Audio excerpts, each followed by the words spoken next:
Hello, नमस्कार, आदाब और सत श्री अकाल। मैं सतीश मिश्र आपके सामने फिर ऑफ द रिकॉर्ड का एक नया वीडियो लेकर, एक नई घटना, नई बात लेकर आपके सामने फिर उपस्थित हूं। और आज हम बात करने वाले हैं क्रिकेट की। जी हां, इस समय आपको पता है कि T20 वर्ल्ड कप चल रहा है और हर ओर उसी की चर्चा है।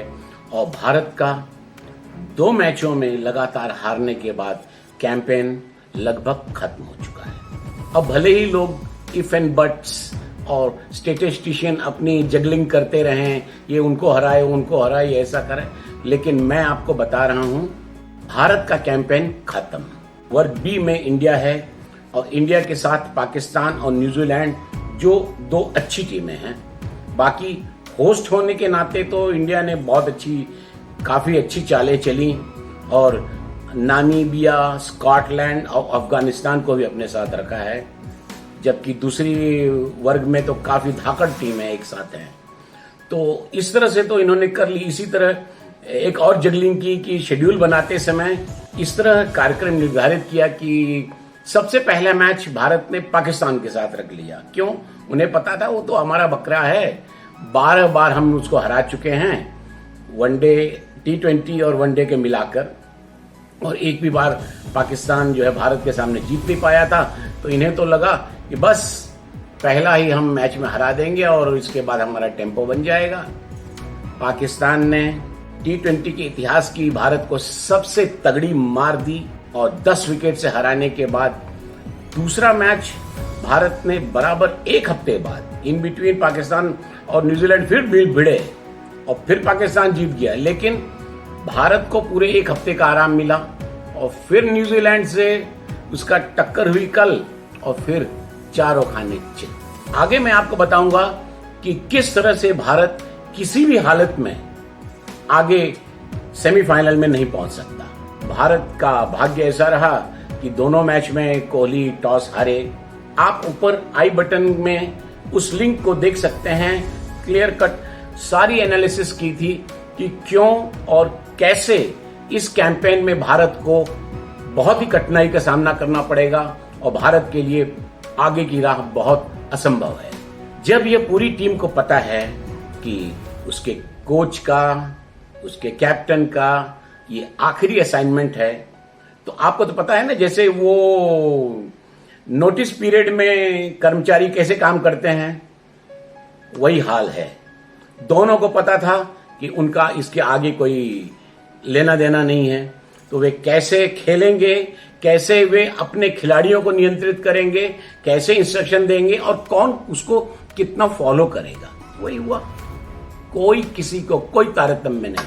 रवि शास्त्री और कोहली की जो ये टीम है वो अपने फैसले, जिसको कहते हैं ना, जुआरी बार बार एक ही दाव खेलता रहता हारने के बावजूद, इसी उम्मीद में कि शायद अगला चल जाएगा और फिर मैं सब रिकवर कर लूंगा। अब आप सोचिए, वरुण चक्रवर्ती, वो जो इनका मिस्ट्री स्पिनर जो कहा जाता है, उसके सहारे इन्होंने पाकिस्तान के सामने दाव खेला, औंधे मुंह गिरे। इसके बावजूद अश्विन को नहीं खिलाया। अब सोचिए कितना उसका अनुभव, और उसके सामने ये वरुण को खिलाया। इसके बाद में न्यूजीलैंड के अगेंस्ट में वो गलती फिर उन्होंने दोहराई, इसी उम्मीद में, उसी जुआरी के दाव के रूप में कि शायद इस बार चल जाएगा तो हमारे सारे पाप धुल जाएंगे। फिर खिलाया, फिर औंधे मुंह गिरे। हारा कौन? इंडिया। कौन? उन्हें कोई लेना देना नहीं है। कोच और कैप्टन की ये उहापोह तो मची हुई थी, तब तक उस बिरयानी को बनाने के लिए कि मेंटोर डाल दिया गया, धोनी। मैं तो कहता हूं BCCI का सबसे बेवकूफाना कदम है ये। क्या धोनी को इसमें क्या लेना देना? जब कोच है, कोच के साथ में बैटिंग कोच है, बॉलिंग कोच है, फील्डिंग कोच है, असाइनमेंट कोच है, सब कुछ है। इसमें धोनी आके क्या करेंगे? ये तो केवल एक और काम बढ़ाने वाली बात है। वही हुआ, दोनों के लिए प्रेस्टीज इशू बन गया। शास्त्री हट गए कि भाई चलो मेंटोर, जब तुम हर जगह सलाह दे रहे हो तुम ही करवाओ। Kohli, same thing happened. तो धोनी का यहां आना सबसे बड़ी गलती थी। कैप्टनसी के ऊपर लोग बार बार उंगलियां दिखा रहे हैं, लेकिन ये कोई नहीं देख रहा है कि उनकी बैटिंग फेल्यूर है।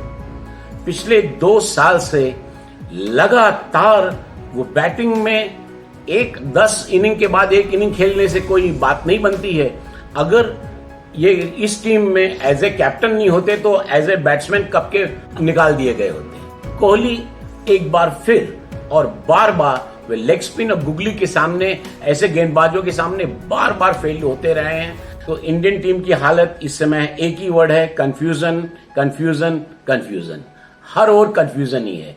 कोई कुछ नहीं समझ पा रहा है कि आखिर गलती कहां है, रोग कहां है और इलाज क्या करना है। -1.60 की रन रेट से ये हालत है इस समय इंडिया टीम की।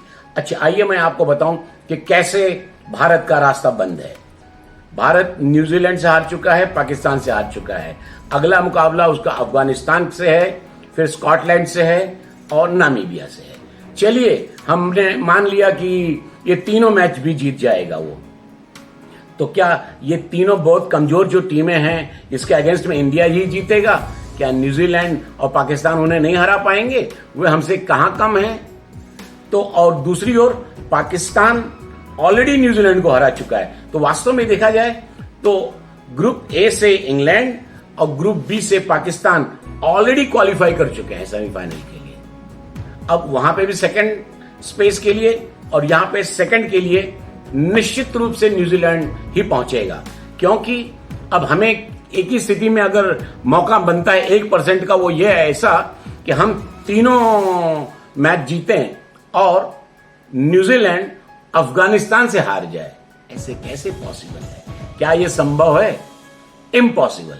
न्यूजीलैंड जैसी, मैं तो कहता हूं बहुत ही बेहतरीन और अच्छे टच में है ये टीम न्यूजीलैंड की, और वो कुछ भी कर सकती है, फाइनल और में चैंपियन भी बन सकती है, जैसा उसने इंडिया को हरा कर दिखाया। पिछले 4 साल से जो शास्त्री ढिंढोरा पीट रहे थे कि दुनिया की सबसे बढ़िया टीम है, नंबर 1 है, नंबर 1 है, क्या हुआ? केन विलियमसन की टीम ने चारों खाने चित्त कर दिया इंडिया को।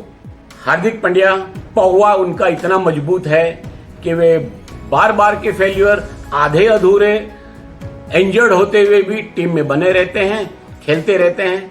तो ऐसे खिलाड़ी को, जो कि केवल 25% की क्षमता रखता है, लेकिन वो इंडिया टीम में खेलता है। गजब की टीम है ये, जो पाकिस्तान से पहली बार हारती है, पहली बार 10 विकेट की हार पाती है, पहली बार 10 ओवर में एक भी 4 नहीं लगता है। ये हम 2020 खेल रहे हैं और आधी इनिंग में हम एक भी 4 नहीं लगाते हैं और उम्मीद करते हैं कि हम वर्ल्ड कप चैंपियन बनेंगे। न्यूजीलैंड के खिलाफ जानते हैं इंडिया ने 54 डॉट बॉल खेली है।